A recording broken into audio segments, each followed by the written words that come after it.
Je me couche et je dors en paix car toi seul, Seigneur, fais que je demeure en sécurité.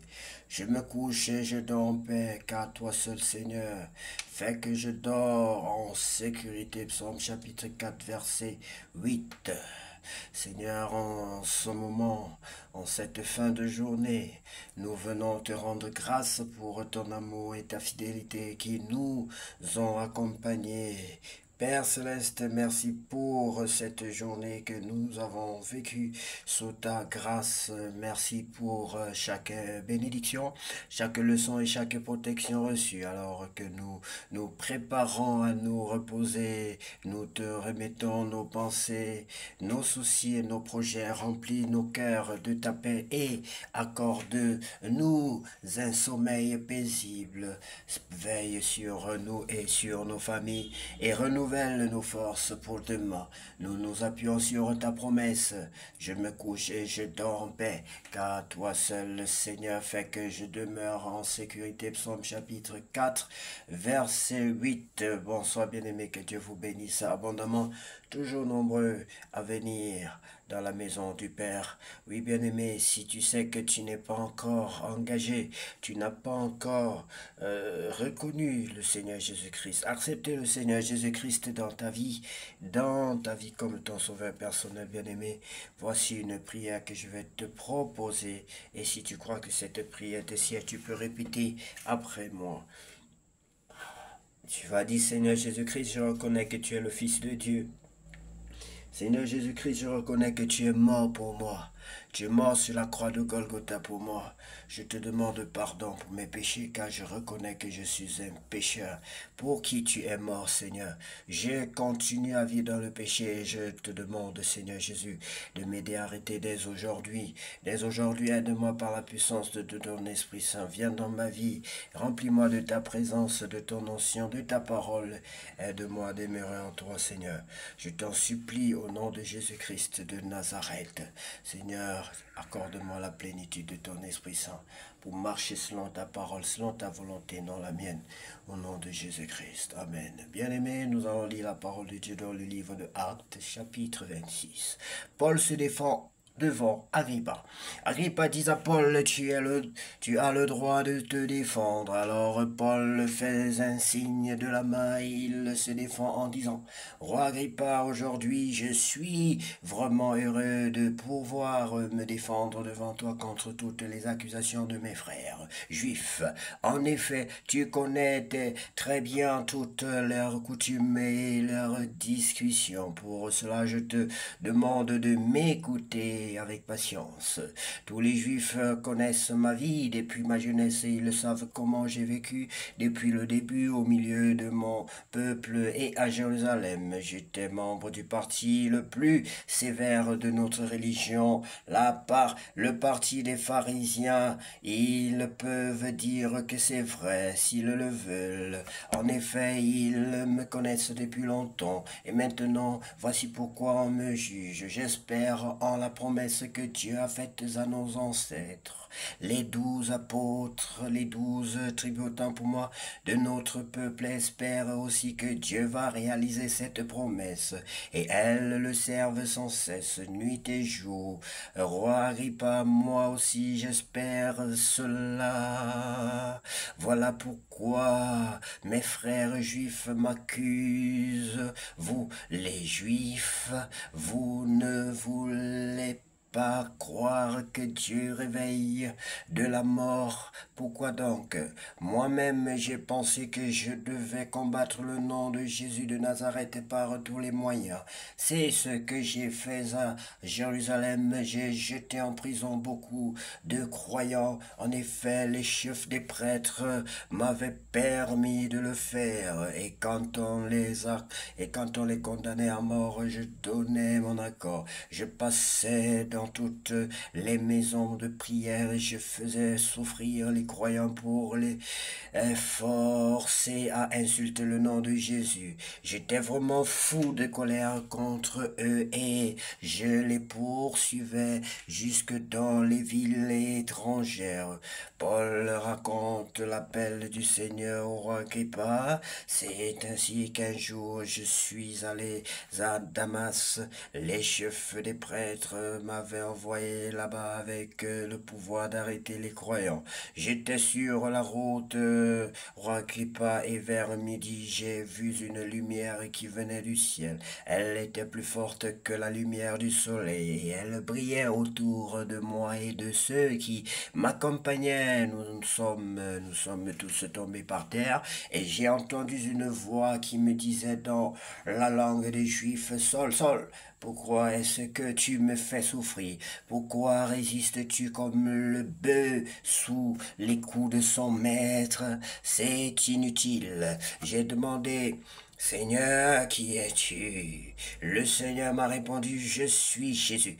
C'est moi que tu fais souffrir. Maintenant, debout, relève-toi. Voici pourquoi je me suis montré à toi. Je t'ai choisi pour être mon serviteur. Tu seras mon témoin pour annoncer comment tu m'as vu aujourd'hui. Tu annonceras aussi ce que je te montrerai plus tard. Je t'envoie vers ton peuple et vers les autres peuples et je te protégerai contre eux. Amen.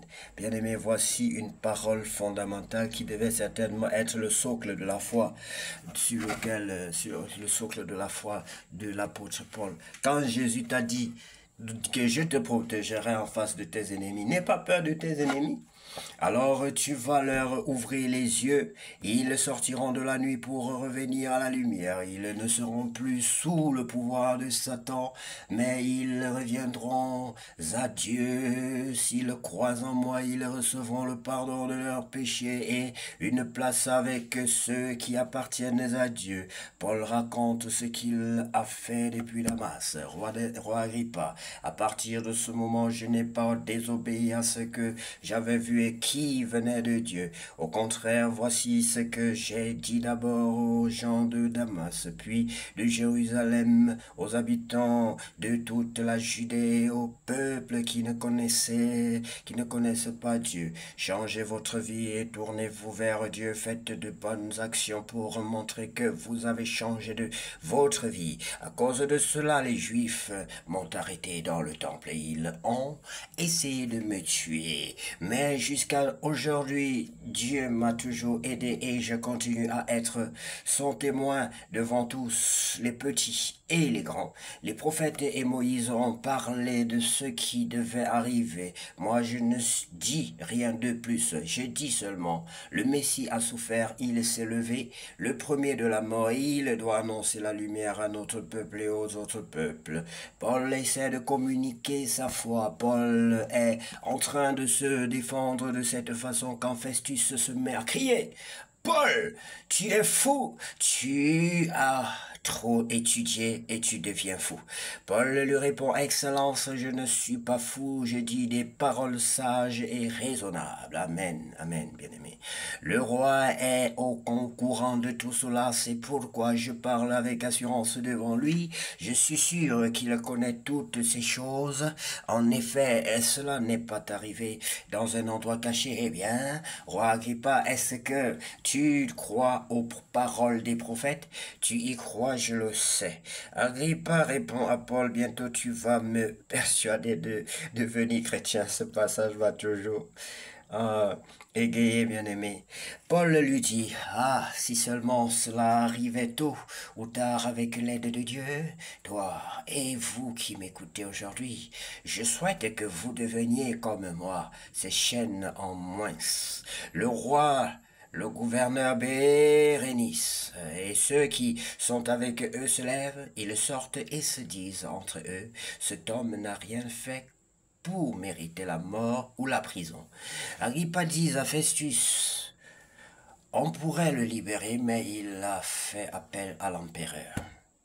Bien-aimé, Paul pouvait bien décider de ne pas de sortir de leur grille, c'est-à-dire de ne plus être en prison. Mais il savait qu'en étant dans cette posture-là, il était en contact. C'était la position qui lui permettait d'être en contact avec le roi directement. S'il était libre, bien-aimé, il ne pouvait pas demander l'audience et être auprès du roi aussi facilement. Et s'il était libre de ses mouvements, bien-aimé, il ne pouvait pas réunir tous les rois de cette époque-là aussi facilement, ceux qui étaient au sommet de leur nation. Et s'il était libre de ses mouvements, libre selon la chair, bien sûr, bien-aimé, sois esclave de Christ, même si à l'extérieur, bien-aimé, si on pense que tu es esclave, mais tu n'es pas esclave. Les esclaves de Christ sont des rois, sont plus que des rois. Voilà quelqu'un qui, lorsqu'il doit se déplacer, il faut des chars, il faut 200 soldats. Il est plus protégé, qu'un président de la République. Il est plus protégé qu'un ministre. Il est plus protégé qu'un roi, bien-aimé. Lorsque tu honores Dieu, Dieu t'honore. Et tout ceci parce qu'il a accepté de marcher selon la promesse de Dieu ici, qui dit: je t'envoie vers ton peuple et vers les autres peuples, et je te protégerai contre eux. Bien-aimé, Dieu t'envoie vers les nations. Dieu t'envoie vers les peuples. Et lorsque la prophétie sort que tu vas souffrir, qu'est-ce que tu fais? Est-ce que tu repousses chemin?